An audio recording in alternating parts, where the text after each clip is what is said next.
Hi అండి. ఈరోజు కాకరకాయ వేపుడు ఎలా చేసుకోవాలో చూసుకుందాం. ముందు కాకరకాయని తీసుకొని నీట్‌గా పైన చెక్కు మొత్తం తీసేసుకొని సన్నగా తరిగి ఇలా పెట్టుకోవాలి. దాంట్లో తగినంత ఉప్పు వేసి, పసుపు వేసి బాగా కలుపుకోవాలి. బాగా మిక్స్ చేస్తే చేత్తో గట్టిగా మిక్స్ చేస్తే ఇలాగా వాటర్ అంతా వచ్చేస్తుంది. అవి అలాగా వాటర్ పిండేసి పక్కన పెట్టుకోవాలి.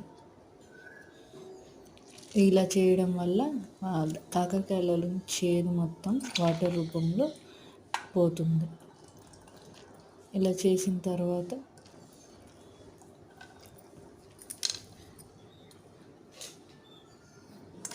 కడాయి పెట్టుకొని స్టవ్ మీద ఆయిల్ వేసుకోవాలి. ఆయిల్ కొంచెం ఎక్కువే పడుతుంది. ఎక్కువ వేసుకుంటే టేస్ట్ బాగా వస్తుంది. ఆయిల్ కాగిన తర్వాత కాకరకాయ వేసి ఫ్రై చేసుకోవాలి. పైకి కిందకి బాగా కలిపెట్టి మూత పెట్టేసుకొని మగ్గనిచ్చుకోవాలి. కొంచెం డ్రై రోస్ట్ కొంచెం మగ్గబెట్టుకుంటే బాగుంటుంది. ఆల్మోస్ట్ హాఫ్ అన్ అవర్ పడుతుంది ఫ్రై అవ్వడానికి. ఇది ఇలాగా మధ్యస్థంగా ఏగుతాయి. ఇంకా కొంచెం వేగాలి. పచ్చిగా ఉన్నాయి కాబట్టి కొంచెం రెడ్డిష్ బ్రౌనిష్ కలర్లో రావాలి.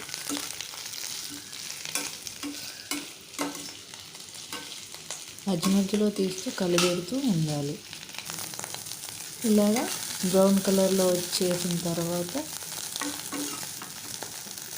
రెడీ అయిపోయినట్టు. ఇప్పుడు కారపొడి చల్లుకోవాలి. ఇది కొబ్బరి కారం అండి. ఎండుమిర్చి, ఎండు కొబ్బరి, వెల్లుల్లి అన్నీ మిక్సీ పట్టుకొని చేసుకుంది బాగుంటుందండి. ఏ వేపుడులోకైనా వేసి కలిపేసిన తర్వాత కొంచెం ఫ్రై కావాలి. ఎందుకంటే అన్నీ పచ్చియే కాబట్టి ఫ్రై కావాలి. కారం పచ్చివాసన పోయేదాకా ఫ్రై చేసుకోవాలి.